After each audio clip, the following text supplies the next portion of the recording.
Hello, this is the Progressive Cynic, and in this video I will be discussing the terrible injustice where the victims of the Abu Ghraib abuse are now being forced to pay their abusers. In 2004, the world was shocked when pictures surfaced of Abu Ghraib prison guards terribly abusing prisoners in their care. Abu Ghraib was originally an Iraqi prison, but it was transformed into an American prison for suspected combatants and other people that the United States wanted to interrogate. In order to interrogate these prisoners, the United States used a combination of military and intelligence personnel along with private contractors from several different companies. The primary company that was doing this was CACI, a Virginia-based private defense firm. Now, these pictures showed some truly awful forms of abuse, including but not limited to beatings, prisoners being stacked up on top of one another naked, threats of being attacked by attack dogs with the attack dogs in the room and like snarling at the prisoners, and other forms of really horrible sexual abuse.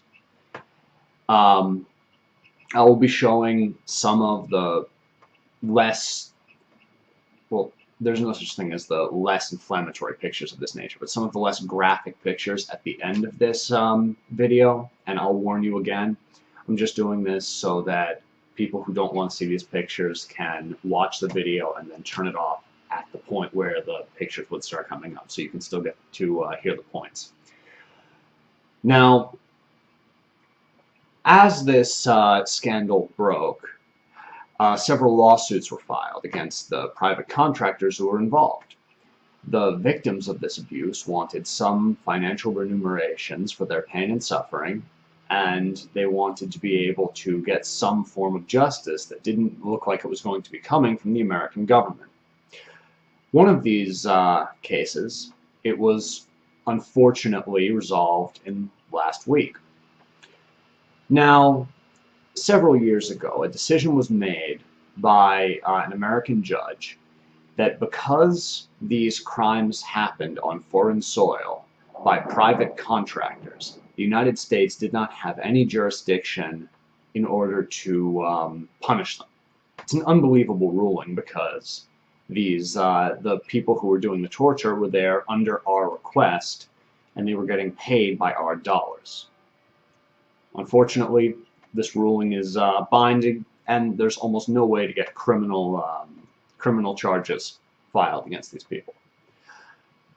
Because of this, CACI was let completely off the hook, and it actually filed countersuit against the prisoners who were trying to get justice against them. Last week, they actually won this suit, and they have gotten an order from U.S. District Judge Gerald Bruce Lee, who said that now that the case is over, the victims must pay $15,580 to CACI for prison-related or from trial-related costs.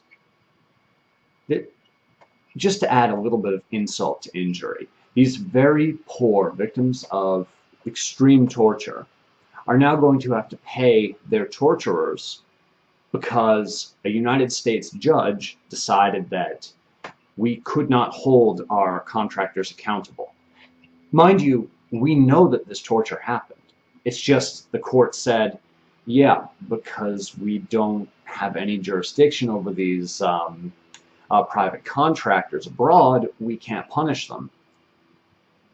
They are able to escape all accountability. It's not that these people were found innocent. No, they are guilty.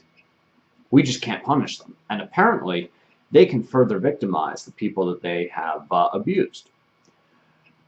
Now, CACI is not hurting for money. In 2012, they announced $3.8 billion in income. This is just to make a point. If we torture you, don't come after us, because if you do, we're going to come after you and take what little money that you have. Mind you, these people who are victims of torture do not have $15,580 to pay the private defense company. It's just, they're just going to take everything these people have.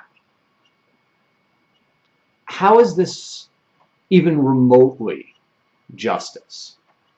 I mean, at best, these people should have been glad that they'd escaped any culpability for their terrible crimes. The absolute balls on them to go after their victims again, it's unbelievable.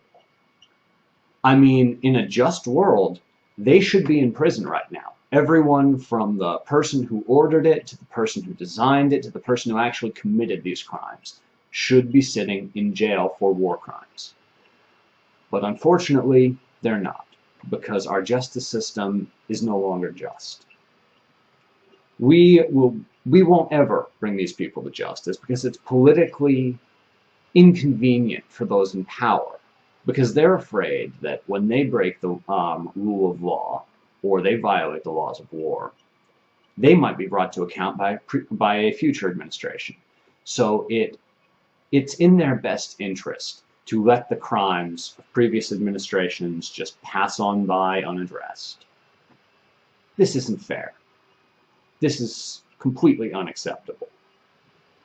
I mean, what message does this send to the world? Not only will we actually order torture done and pay for it out of our own tax dollars, but we will then declare the people who did the torture innocent and demand that the victims of the torture pay the legal costs of those who actually did the torture. This is like the old adage where when the Chinese government kills you, they make your family buy the bullet. It's about as horrendous, and we should not be comporting ourselves in this way. Now I'm going to cut out, and I'm going to show you some pictures of what these innocent people did while at Abu Ghraib. Thank you. This has been the Progressive Cynic.